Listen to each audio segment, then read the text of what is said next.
Welcome to the WP Builds podcast, bringing you the latest news from the WordPress community. Now, welcome your hosts, David Wormsley and Nathan Wrigley. Hello there and welcome once again to the WP Builds podcast. This is episode number 227, entitled Building Websites in a Day with Your Team. It was published on Thursday, the 29th of April 2021. My name's Nathan Wrigley, and a few bits and pieces just before we begin. Very soon, the Page Builder Summit 2.0 will be launching. It's happening between May the 10th and May the 14th in the year 2021. I'd love it if you bookmarked that and made some time available so that you could attend. You can find everything about it at pagebuildersummit.com. Once more, that's pagebuildersummit.com. You'll be able to get your free ticket to attend on any of those 5 days. We've got a great list of speakers, and I'm sure that there'll be something for you. Even if you're not using a particular page builder, you might be able to find something to do with a page builder that you've not come across before, possibly a page builder that you thought about using, or perhaps just some new tip or technique from an expert who uses a particular page builder. Find it all out, as I say, pagebuildersummit.com. Go there, register, get your free ticket. We'd love to see you. The next thing to mention is if you're interested in WP Builds content, head over to wpbuilds.com/subscribe, and over there you'll be able to sign up to our newsletters, join our Facebook group, and subscribe to our RSS feed so that you can listen to us each and every week. Another thing to mention would be wpbuilds.com/advertise. If you would like to have your product or service put in front of a WordPress specific audience, well, you can do that with WP Builds, just like A/B Split Test have done. Do you want to set up your A/B split test in record time, like in a couple of minutes? Use your existing pages and test anything against anything else. Buttons, images, headers, rows, anything. And the best part is it works with Elementor, Beaver Builder, and the WordPress block editor. You can check it out at absplittest.com. Okie dokie, what are we talking about today? Well, I'm speaking with Candy Phillips today, all about building websites in a day. I'm sure that you've come across this model before, the idea of doing everything, starting early in the morning, and by the end of the day you finished. Well, Candy's got a really interesting approach to this, and that is she does it with a team. And so she's got a whole process worked out for how to get her team doing everything at the right time, asking the right questions, and making sure that it's finished before the day is out. There's a whole bunch of stuff in here. It's really interesting what that process looks like, what she needs to get before the day begins, what kind of things she assigns to different people in her teams, and how they manage their time and make sure that it all coincides at the end of the day. It's really interesting. If you've come across one-day websites before and you've thought about doing it by yourself, then that's one thing. But if you've got a team or you would like to create a team to do something like this, then Candy is certainly the person to listen to. I hope that you enjoy it. Hello there and welcome to the WP Builds podcast once more. Today we have an interview episode and I'm joined all the way across the pond from Montana in the United States, Candy Phelps. Hello, Candy. Great. Thanks, Nathan, for having me. I'm excited to be here. Yeah, it's really nice to have you on. I was going to ask you how we met, but I think I might just introduce that a little bit myself, if that's okay, because Candy reached out to me, or it might have been Anchan, because of the Page Builder Summit that we did late in 2020. And she did a talk on the Page Builder Summit, which was deeply interesting.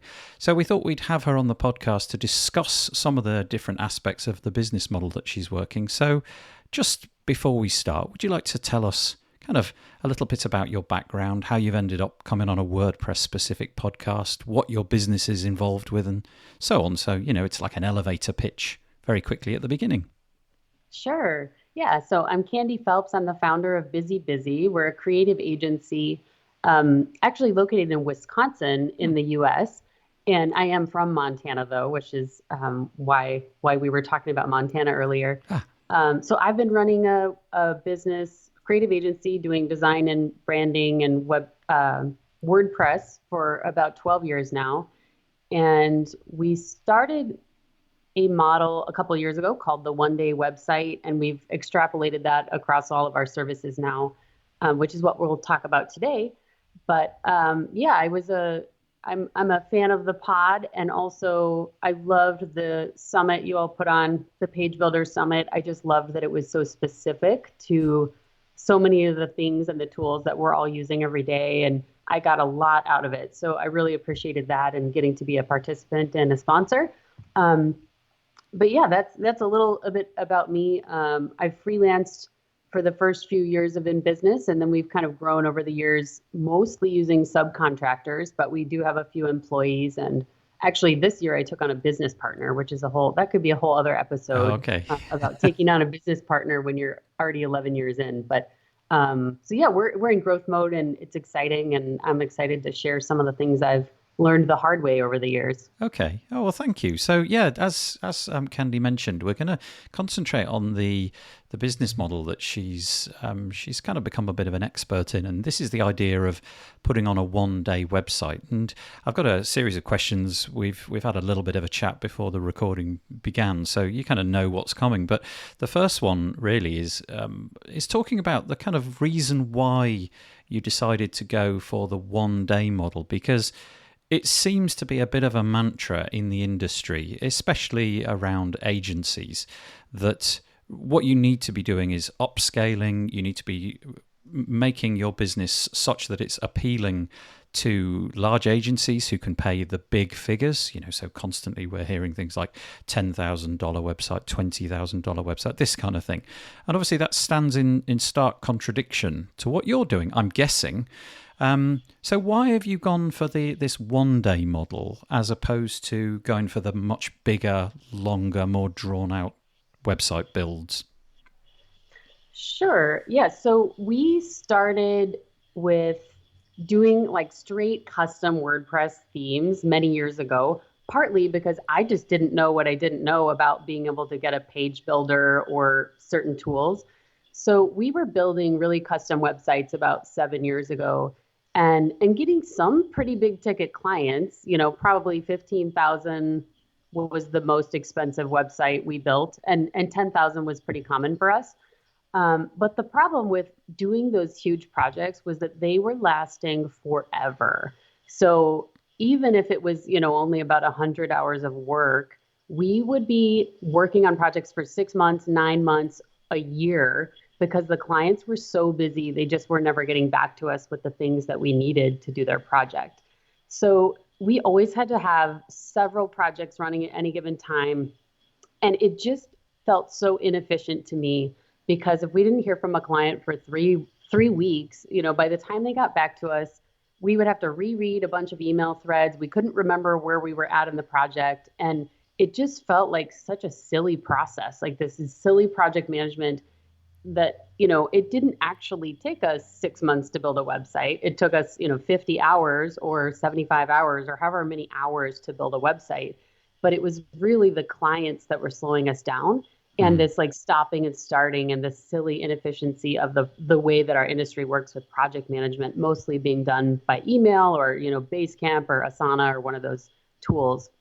So it was really this problem I was trying to solve, with just why is this so inefficient and how can we make it better? And I have a background in journalism. So I used to work at newspapers, actually. So we would be producing a newspaper from scratch pretty much every day. Right. And this idea of like, you get a bunch of experts in the room, you have writers, you have reporters, you have editors, you have, designers, and you can make an entire newspaper in a day. So to me, this kind of like deadline environment and the idea of collaboration in real time just made a lot of sense. Like it made a lot of sense to get people in the same room working on a project together and cutting out all of the emailing, basically, which also is just my least favorite part of the job. Like emailing project management, I just don't like it. So I was like, I do love working with clients. I do love working with my team. How can we get rid of the emailing? So we did some experimenting, and we found that working in real time with our clients and with our team solved pretty much every one of the problems that we were facing with, making the client focus their entire day on their website. and also helping them and letting them work with us so that they get a lot of feedback during the process instead of, spending 8 or 10 hours working on a mock-up and then showing it to them and then they don't like it and then you have to start over, or you get all these like crazy rounds of revisions. Working with them in real time, just it solves so many problems and a lot of the communication problems, a lot of the technical problems that clients sometimes have, like not being able to attach things to email or not being able to upload something to a Dropbox. Like we can help them through those when we are working in real time on Zoom or in person before COVID. So yeah, it was really just solving a problem in my life and in our clients' life where like, if it takes us 6 or 9 months to launch their website, it's like really a disservice to them and their business because they could have had that website up and running and making them money. But instead, we'd have clients who pretty much changed their whole business model in the time that we kicked off their project to the 9 months later when we finally got it launched. Right. So it really, to me, it was just about fixing a broken process. And, it's been a lot of work trying to refine our one-day website to get it to work as well as it does now. There's plenty of things that we learned the hard way in that as well, but we think it's the best way to work now. We really just don't want to ever go back to doing the other way. In terms of the pricing and like those big ticket clients, one day website may have a branding issue because it sounds cheap, but it's not cheap. We actually, we have done $10,000 one day websites where it's essentially, we call them one day pluses, but we'll do a one day website with a client. And then if they need e-commerce or, an online course or some other kind of thing, we basically just do more one day sprints added on to that. So we'll still do the full one day with the client and then usually get everything we need from them in one day. And then the next day, or it can be the next week, it doesn't have to be consecutive days, we'll add the e-commerce, we'll do the testing, whatever else we need to do. So we've really built the model around the first day, getting everything we need from the client, getting the design done, getting the content written, all of that stuff. And then any other like tricky functionality or just, adding a bunch more pages to the site, we can do on our own time without the client slowing us down and without the risk of, having to redo a bunch of stuff. So we've really built the model not to be like a low cost, down and dirty, cranking out a bunch of junky websites, but actually just like a real-time collaborative experience for a client where we have, 4 or 5 people working on their site and we can get 50 or 60 hours of work done in pretty much a day. And then we need to do a little bit before and after. But it doesn't have to be a low-cost model, I guess. And you can still make good money on projects, but just take less, don't spread those out over months and months. Yeah. It's absolutely fascinating. I really hadn't ever thought of the comparison to be drawn between a newspaper, which starts blank at the end of each day. That one's gone. We've got a blank paper to fill out. And of course, yes, it's an enormous undertaking. But that's a really fascinating comparison. Now, I'm interested to drill down into the actual process, because I think that's probably where the majority of the interest will lie for the listeners today. So let's kind of like take it all apart. To begin with, how do you kind of vet the people that are going to be joining you on this one day? How do you sort of like how do you find these leads, and how do you make decisions about whether A lead or B lead or C lead is somebody that's going to be suitable for your process? Before we get into actually what you do you have any sort of like red flags that are offered up that make you think, actually, do you know what, our model here, which is a bit different, won't be suitable for you, and these are the reasons internally why? Yeah, sure. So we say no to, many projects because they don't quite fit into what we're doing. And that's a big thing that people are afraid to do. A lot of agencies or freelancers are like, well, I have to say yes to everything because I don't know when the next lead is going to come along. That was kind of a thing that I used to be a client hoarder, and I would literally do any project for anyone. That was how I built my business. It got really unwieldy very quickly because I was like having to learn all these different things all the time. And every project was like a unique snowflake. So I'd spend 8 hours just writing a proposal for a client because I'd Wow. have to do so much research and so much, checking out tools ahead of time to make sure they were going to work. So part of it is an intentional, yes, we actually don't want to work with everybody. We're trying to focus in on the types of clients and the types of projects that we do best at, and say no to learning on the job and say no to things that are just outside of our wheelhouse. And it actually, the first year we did that, we said no to so many leads, and it was really scary, and our revenue went a little bit down, but our profits went way up. So that was where it was like we cut out so much of the unknown of scoping a project that you've never done before, or these really, really huge projects. Like even if you scope a $20,000 website, the possibility of being $5,000 under bid is very real. The bigger the project, the higher chance it can go wrong. The longer it takes, the more that can go wrong and the more the scope can creep.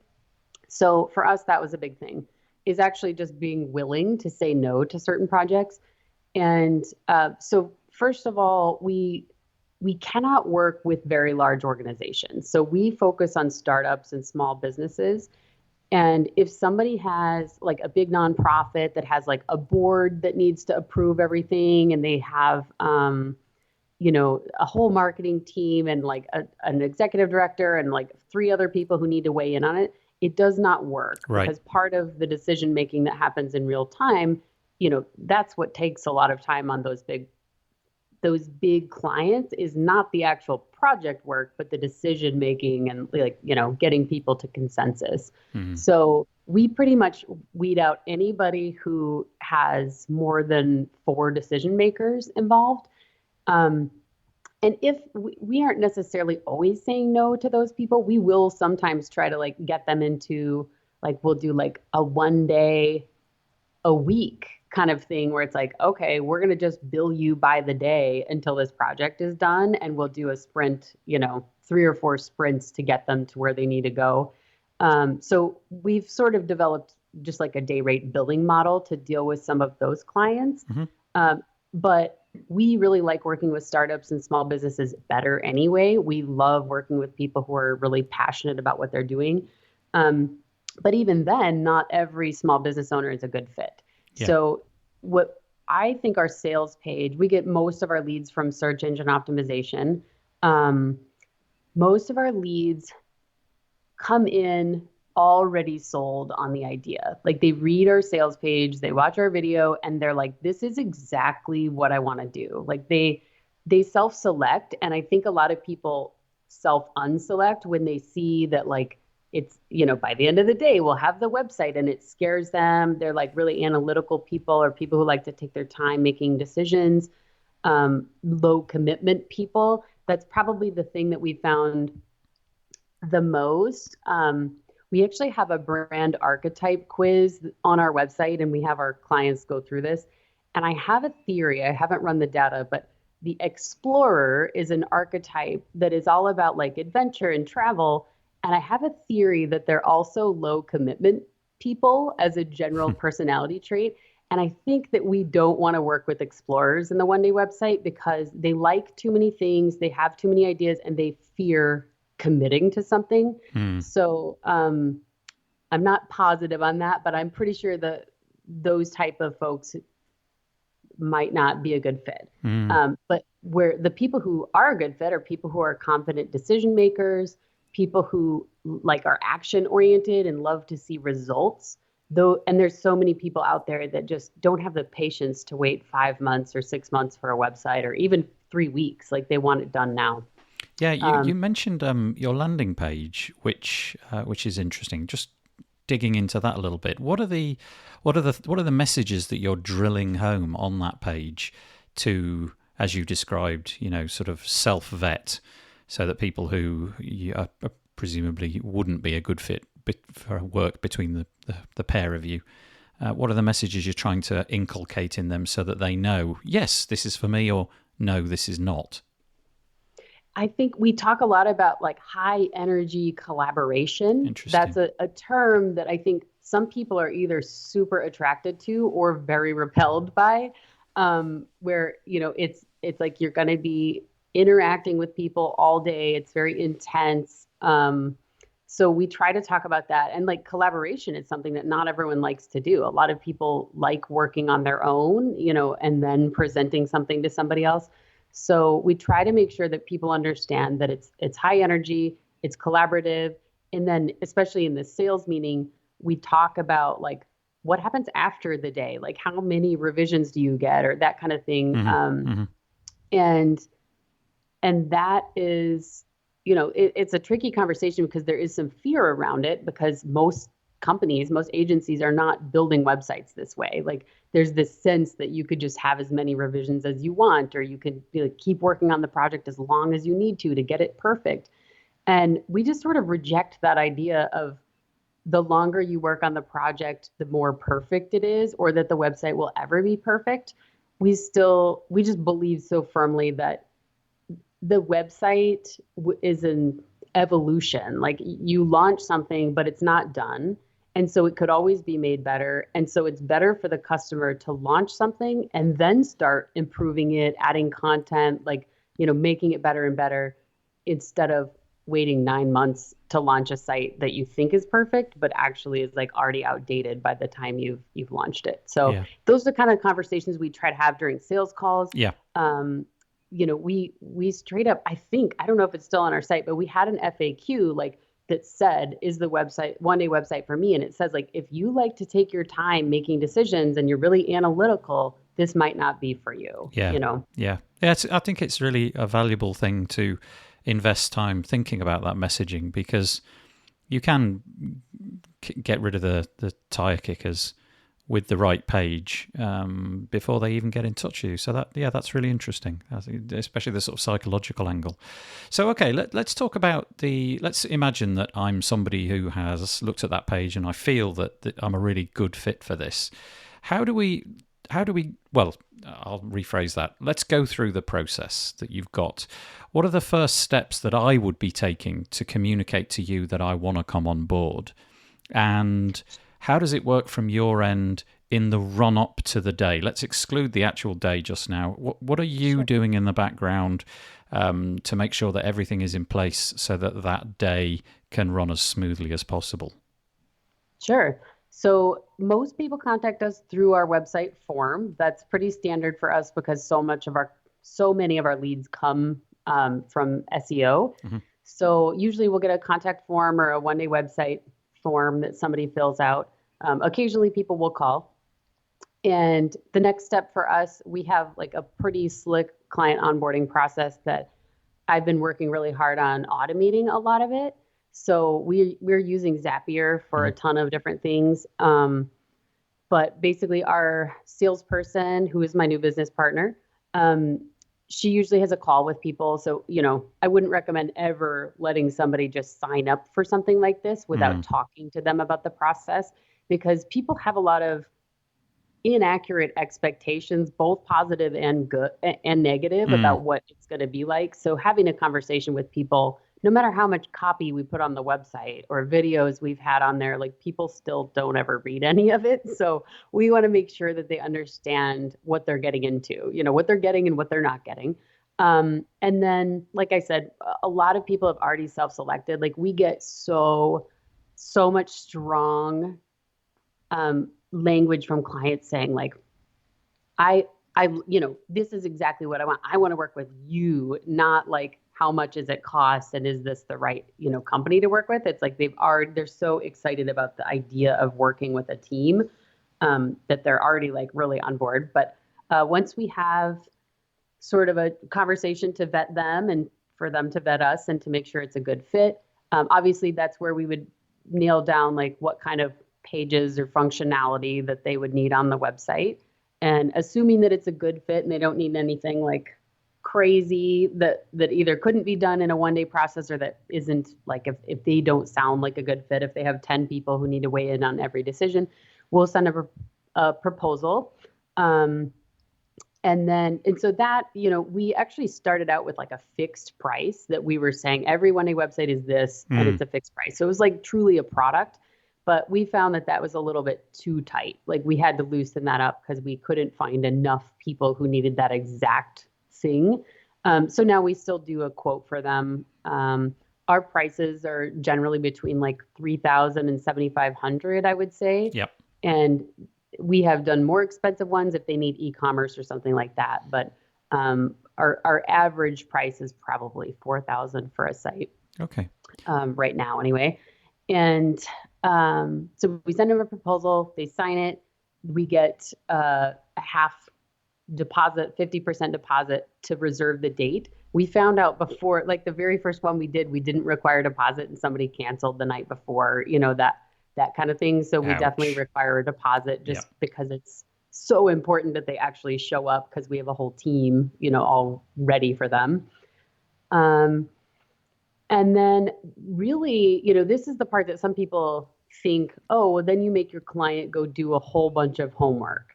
That's actually the opposite of what we do. We try to make the client's life super easy and that they only need to send a few things ahead of time. They only need to do very little because we think that the client's experience is important, that it feels easy and fun for them and not like a gigantic list of things to do, because that's really what the traditional process feels like to them. It's like a huge, huge burden of homework that they don't really have time for and they don't feel skilled at doing.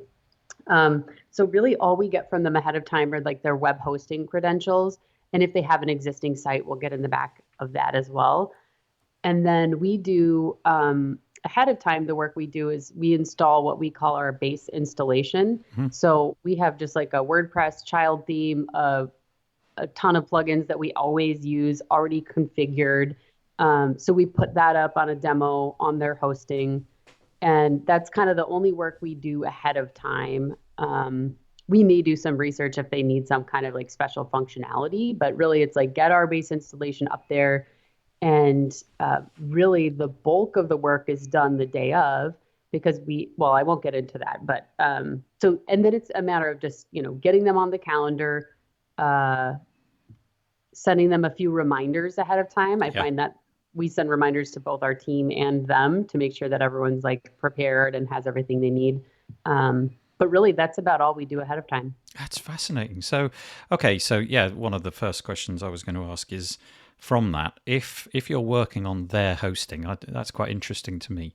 I would probably be doing that on my hosting because I'd be sort of the slightly paranoid web developer thinking, well, at the end of the day, what's to stop them from just sort of clearing off with the website that you've both built together and not paying the remaining 50%. So that's interesting that you do it on their website. That's fascinating. Do you actually do it on the live domain, or is it kind of like a staging domain? We always do a demo. I mean, if they have an existing site, we'll leave the site up until we're done. We'll just do a demo. So for one, there is no way any of our clients are like savvy enough to pull that off, like to take their live site down and put a demo up. If they were, they would not be hiring us in the first place. Yeah. And also, I mean, something that is amazing is that your one-day website clients will never stiff you. They will never not pay their bill because they love you. By the end of the day, they're like obsessed with you and you are obsessed with them and you've spent all this time together and they're super proud of what they built.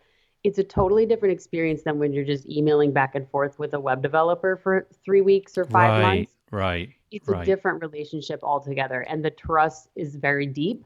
And so I don't have any of the collection problems that I used to. I mean, people, when we were working in person, people would be like crying by the end of the day and they'd be like, let me write you a check, before I forget. Like they want to make sure we're paid. And it really actually allows you to the same product that a client might not be super happy with, they will be super happy with because the process itself is so much better for them and so much more enjoyable, and because they see the humans behind the project instead of just the end result. So it actually solves a lot of customer satisfaction, a lot of trust issues that we might have had before. Yeah, I think that's the real interesting point of this podcast recording is just that little nugget there that you can, because we've all been there where we've had clients and it really has descended into email, and you're just not getting any rapport built up. You just got this email thread and they send something over and it's miscommunicated, so you have to go back to them and say, look, I meant letterbox and you've sent me something that's kind of landscape. Can I have it in portrait instead? Or, you just got confusion going on left, right, and centre. And so things get out of hand, frustrations build up. And I just think that's a really interesting component of this, and not one that I've really experienced. I mean, I've talked to my clients a lot, but never had that kind of, that rapport on the day of building it. And so that neatly segues into the actual day itself. So, okay, I've paid my 50%. I have given you my hosting details. You've gone in, presumably a day or two before, and put this WordPress install and the collection of plugins that you're going to use. How do we actually carry out the day? What do I, as the client, have to do on that day? How much of it is done by you guiding me? How much of it is you telling me what to do? What are we doing? Are we on Zoom or something like that? How does that day go? Sure. So we have been doing all of our one-day websites on Zoom this year. Before, we were actually pretty adamant about working in person with clients, which is just a personal preference of mine. I'm an extreme extrovert, so I love this like real-time collaboration in person. COVID has actually thrown a pretty big loop for us because it forced us online. And in some ways, it's a blessing because it was just more my personal preference to work in person. But obviously, there's only so many clients that are willing and able to drive to Madison, Wisconsin. So we're opening ourselves up a lot more with the online, but even more so because of COVID, our clients are tech savvy enough to do a teleconference now. Whereas before we did a number of remote one days, and some of them went really badly because people just didn't. We spent 45 minutes in the morning just getting them onto the Zoom, So now everyone's super tech savvy and can get on Zoom. They're more likely to be able to upload files and things without that being a catastrophe. So in some ways, COVID has actually helped our business in that respect. Yeah.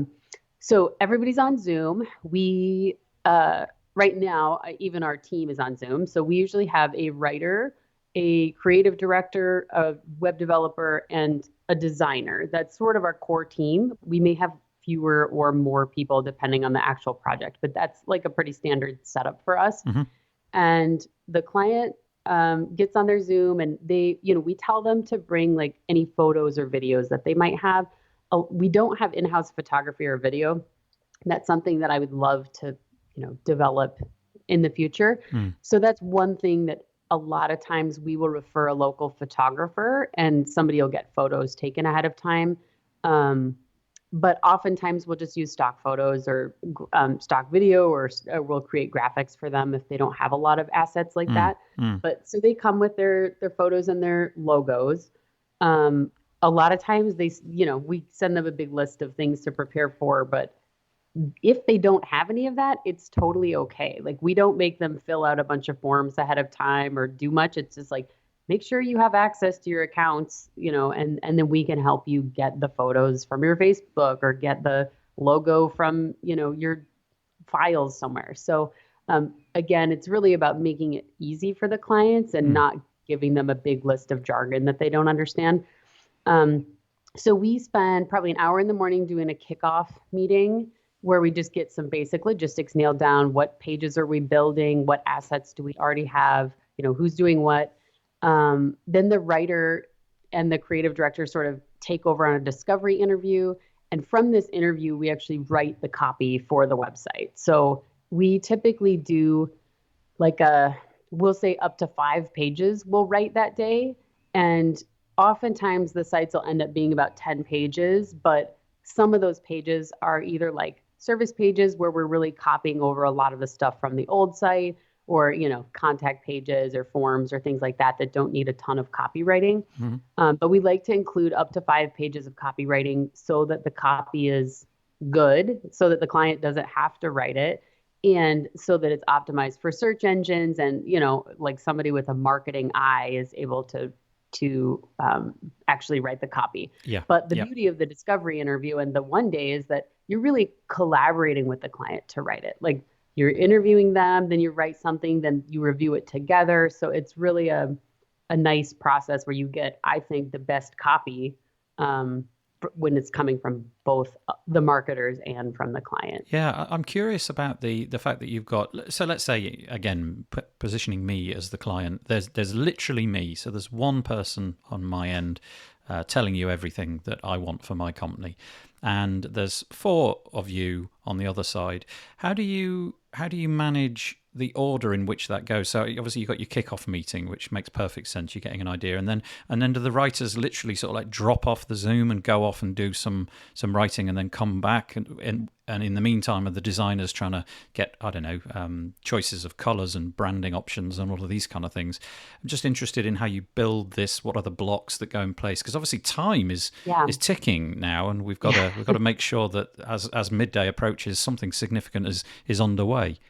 Yeah, exactly. So, and if anyone's interested, you can go to onedayworks.com/agenda and you can download our exact Excel spreadsheet where we say who's doing what at what time. Oh, now, great. It's generally like we have to go with the flow. That's part of being on our side. Like our freelancers that we work with and our team have to be, a certain type of person who likes this high energy collaboration and can kind of like bend and flex where needed depending on the client or the project. But yeah, when the writer and the creative director are interviewing the client, that's when the developer is busy installing plugins, doing integrations, getting into accounts. Like they'll do some stuff for SEO. Like we always include a Google My Business page and like a Bing local page. They'll go kind of filling out, setting up accounts, doing kind of back end stuff. And the designer is actually doing a mock-up of the home page. That's part of the stuff in the kickoff document. We'll get whatever brand assets they might have, whether that's like logos and colors, any kind of photos or that kind of thing. And then, so they're busy in the back end doing some mock-up design, looking at other websites of industry, peers or competitors, getting ideas, and they're working on mock-up. We usually use Illustrator instead of Photoshop for that, but right. Really just depends on which designer's in the room that day. And then by midday, so the interview usually lasts an hour and a half probably. When the writer is done, then yes, they drop off the Zoom and actually go to writing. The designer is usually at that point ready for some kind of feedback, like whether it's fully done. It's usually not fully done by then, but they're ready to have some questions answered. And then in the meantime, we're all working away. The client has a couple of branding exercises that we like them to do, including that brand archetype quiz that I mentioned. And we also have a core values. It's not a quiz, it's like an exercise that we have people go through so they identify their main 5 core values. Okay. This information is super helpful for the writer as they write the copy. And it's also just really helpful for the client to go through those exercises if they never have before. So we have some things to sort of keep the client busy while we're all working away. Yeah. I'm just really interested because the only way that I've seen this business being run before is with an individual, and that has been my constant quandary: is how on earth do you keep doing things when they're telling you that some information that you need to pass, but at the same time you're trying to build the homepage, and you've got some ideas about how the logo might go and so on. So I'm really fascinated by this notion of you've got exercises for them to do at predefined times, and you've got time allocated with flexibility built in to have certain people doing things in the order which has proven to work best for your business. It's absolutely fascinating. Mm-hmm. It's all about the process for us. It's like we've been developing this process for years. I've been working on it for probably 5 years, and we've iterated till what we think is the best setup now. So we haven't actually done any dramatic changes to the process probably in the last year or so. And it works well. Like we know what kind of things could go wrong, and we try to plan for those. really the big thing that we've found that could go wrong is if a client has like zero branding, like if they don't have a logo or if they don't have any kind of brand assets, Right. that it can spiral into like spending an hour picking colors, even if they say, oh, you can just write my business name in a type and call that my logo. Like that is probably the one time where we're like, if something's gonna go wrong, that's it. So Yeah. now we just are better at vetting that ahead of time. And like I will literally send people to 99 Designs if they don't have a logo and be like, go buy $100 logo if you like, we want you to have something coming in. If you can't afford to hire us for a 1-day branding, which is we always will pitch that, but if you can't get a full branding, just at least have a logo with some colors picked out ahead of time. Yeah, something which can be swapped out at a later date. Yeah, that's really interesting. I did think that before we started this call that we would end up obsessing about the process, and so it's proven to be, because I think that's probably the bit that the audience can hook into.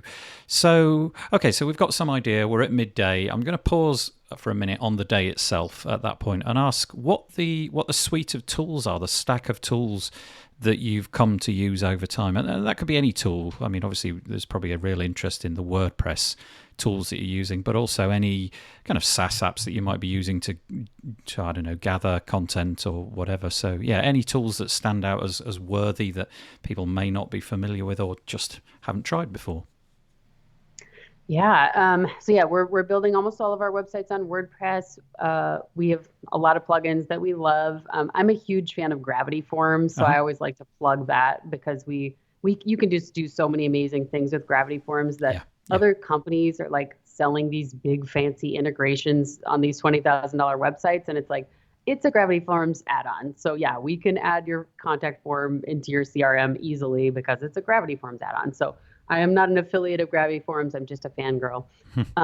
But I do think that saves us time and allows us to do more powerful things because Gravity Forms is so awesome.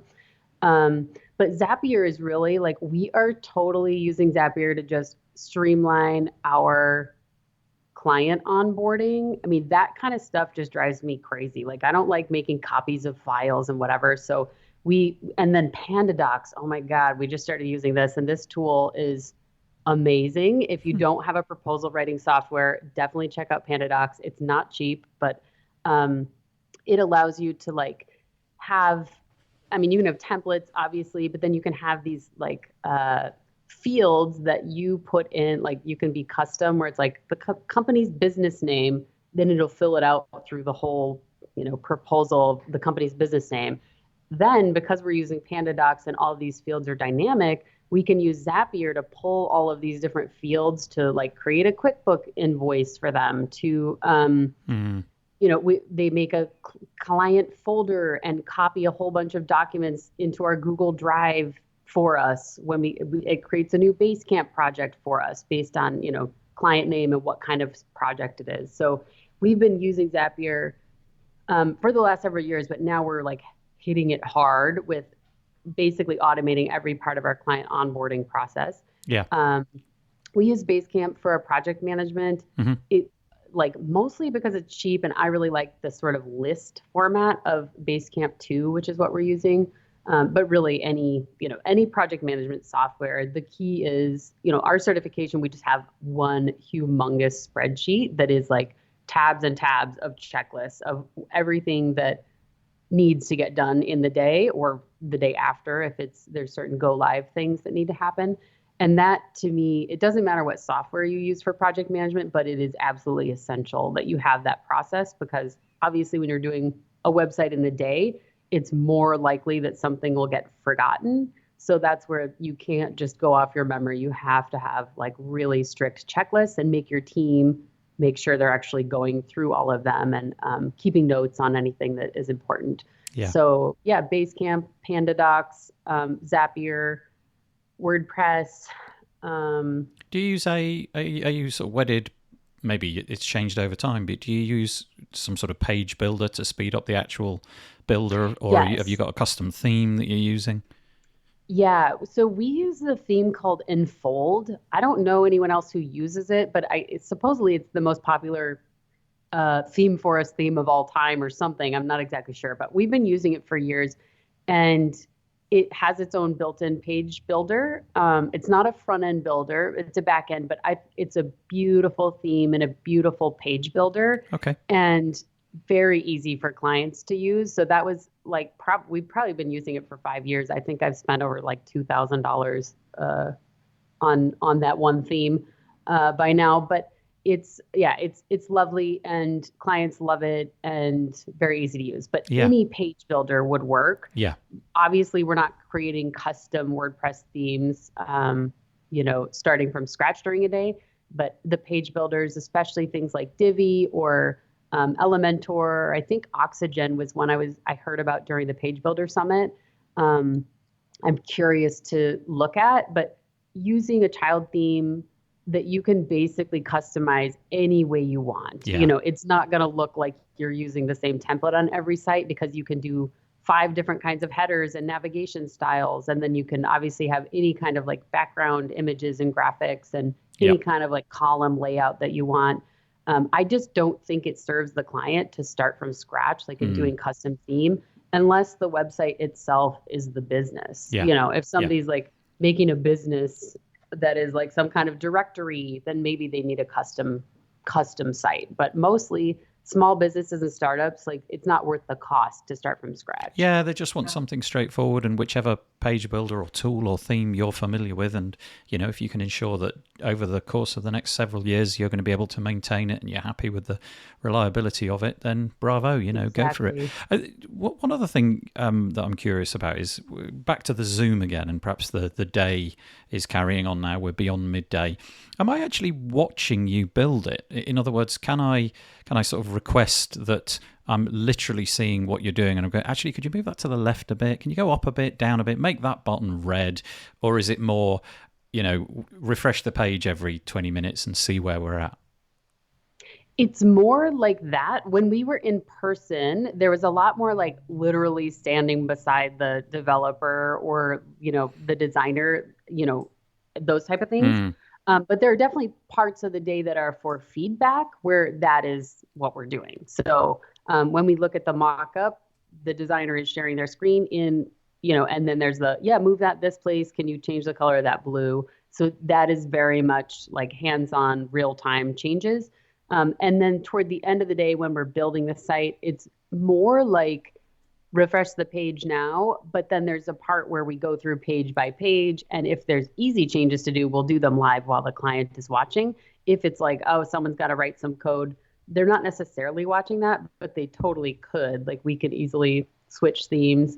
I have a fantasy about having like a huge jumbotron in our office where like we basically just switch screens from like what the designer's working on and what the writer's working on, just to like show little glimpses of things. Yep. But yeah, usually the client is busy doing something else, so they aren't necessarily having like a bunch of time. But we do also do training, so that's where they like get into WordPress and use the layout builders, write content, edit things, and practice using WordPress. Okay, so I'm interested more now. We're sort of closing the day down a bit. It's coming towards, let's say it's 5:00. How do you manage all of that? In other words, do you put a specific time limit on it? Are you open to carrying on for an extra hour or so if it's if the project for reasons unknown just sort of stretched out for a little bit longer? Do you put a buffer in for the next 24 hours so that you're not doing one website day build and then the very next day doing another one? How do you manage the sort of the tying off of each project? Yes. So we usually say, and this is a matter of setting expectations with the client, during the kickoff meeting and in the sales call of like what exactly we are going to get done that day and what isn't going to get done. So we always reserve the next day for, we call it quality assurance and polishing. So a lot of times there'll be like, mobile friendly issues where we need to like, change some type size or something on the phone version. Testing, we always want to be sure that, we've tested all the contact forms, we've looked at it in a bunch of different devices and browsers and all of that. And then we always tell the client if they have any, quote, minor revisions the next day, they are welcome to like go home, sleep on it, look at it with fresh eyes the next day. And then we usually have the training either that day, or we'll have a call with them just to get their revisions, so to save them some emailing again. So yeah, we never do two back-to-back one-day websites. We always want the next day to be like kind of finishing things and then going live. If the site is on a demo or we're switching hosts or something, there'll be a couple hours that need to be devoted to doing that kind of thing. So yeah, we never will do back to back. What we will do is another service before a one-day website or after. Well, usually before. Okay. So like we will do a one-day branding the day before, and then we'll do a one-day website the next day. And then we would still reserve that third day to kind of like get everything compiled and everything. So yeah, we like to give ourselves a buffer. And we always know things are going to spill a little bit. It's just a matter of like, we want to make sure the client doesn't come back the next day and try to change all the colors on the website, or, something oh, I didn't like the, the layout we decided to do for every internal page, that kind of thing we really limit.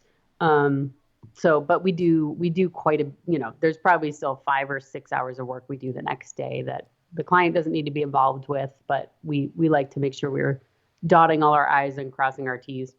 Yeah. Now, obviously, having been through this multiple times, and you described the process in great detail, so it's pretty clear you've given this a great degree of thought.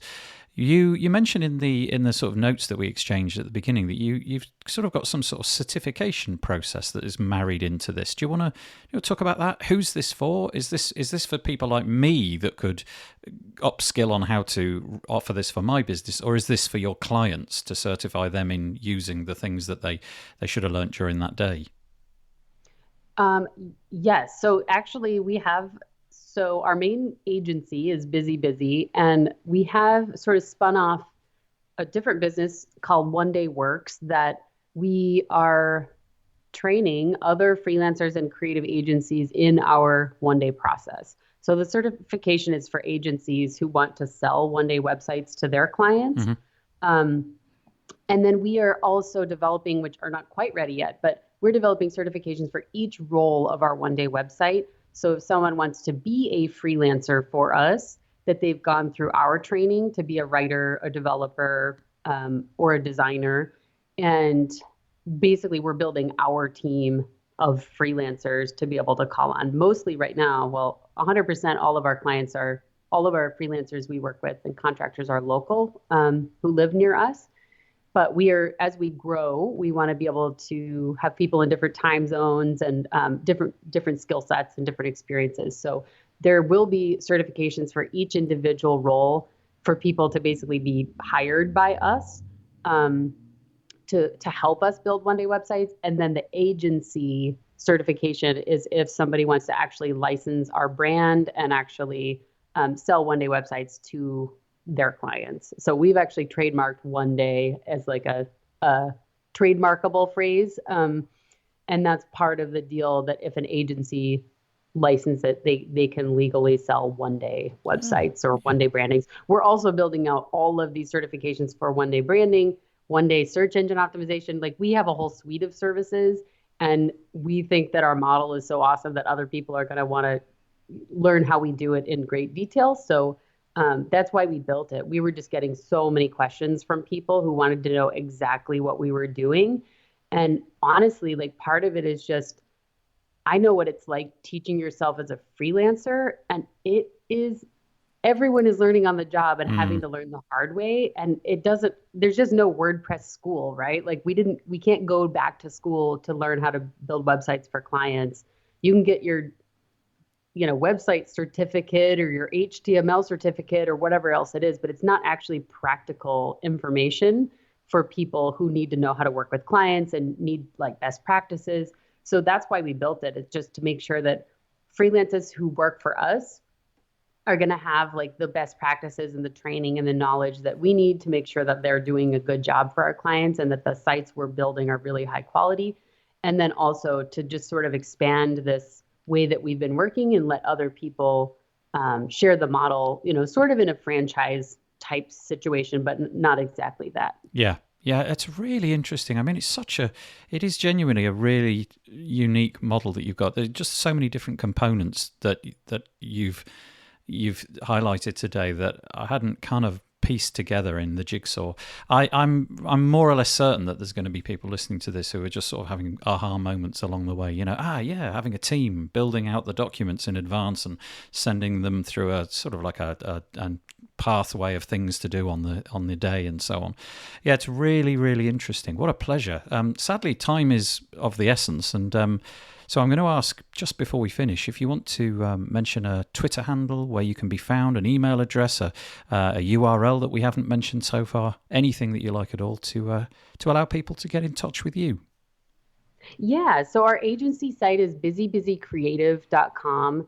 You can check out kind of some of the other services that we're offering and see some of the work that we've done if you're interested. And then our website for agencies and freelancers is onedayworks.com. It's the number 1dayworks.com. That's where we're offering certifications. We actually have some of the physical tools we've developed, and you can check out some of the digital tools that we've developed. And if you want to sign up for our email newsletter, we also have a coupon code that is WP Builds. If it'll give you 15% off any of our certification or one-day website courses, if you want to check any of those out. We don't have a certification running at this very moment, but by the time this airs, we might. So depending on the timing of that. Yeah. And then, we're on Twitter, Instagram @GetBusyBusy. We have all the social medias. We're on YouTube, Pinterest, Facebook, and you name it. Doing all the things. Busy, by the way, is spelt differently, isn't it? It's B-I, we say Z, B-I-double-Z-Y, not B-U-S-Y. So busy is B-I-double-Z-Y twice. Yes, thank you. Just in case you ended up looking for that. Candy, what a pleasure. What an interesting subject. And hopefully there'll be people who have gained something from it. I certainly have. Thanks for coming on the podcast today. Yeah, thank you so much, Nathan. It's been a pleasure, and have a great day. You too. Bye-bye. Well, I hope that you enjoyed that. There really was a lot in that episode. I've often thought about starting a one-day website business, and I never quite managed to get it together. I certainly don't have a team, but if you are lucky enough to have a team and you're interested in this approach and you think to yourself, well, actually, there's money in them there hills. I don't have to go for the giant website builds each time and chase those down. Perhaps I could go for more of smaller projects and manage my team around that. Well, there was a lot in this episode for you to think about. As always, if you've got any comments or thoughts, please head over to the WP Builds website, search for episode 227, and you can put a comment down in the comments section at the bottom of the post. Also, if you fancy joining our Facebook group, wpbuilds.com/Facebook, you'll be able to find the post in there and make a comment as well.